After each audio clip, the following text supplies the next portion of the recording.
আছে না নাই? আল্লাহু আকবার। তাহলে বুঝবেন যে আপনার তওবা কবুল হয় নাই। তওবা কবুল হওয়ার আলামত হলো যে গুনাহ থেকে তওবা করছেন মরণ কাল পর্যন্ত যদি সেই গুনাহ আর না করেন, তাহলে বুঝবেন যে আল্লাহ আপনার তওবা গ্রহণ করেছে, কবুল করেছে। তুবু ইলাল্লাহি তাওবাতান নাসুহা, খালেস দিলে ইখলাসের সাথে তওবা করো। আজকে রাত্রে বিছানায় শুয়ে তওবা করব, পারবো? এখান থেকে তওবা করে যাও, এখান থেকে। আর রাত্রে ভাই আগামী ফজর পর্যন্ত বাইচে থাকবেন, এরকম কেউ আছেন?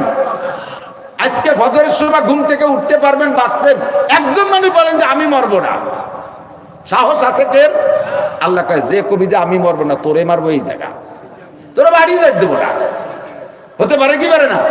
আর কোন জায়গা বাহাদুরি করলে মরণ সম্পর্কে কার বাহাদুরি নাই, হায়াতের উপরে কারো গ্যারান্টি নাই। এবং বিছানায় যখন পিঠ লাগাই শুইব তখন আমি দোয়াও করি, সেই মরণের দোয়া, ঘুমের দোয়া কি? আল্লাহুম্মা ইন্নী আউযু বিকা মিনাল খুবুসি ওয়াল খাবায়েথ।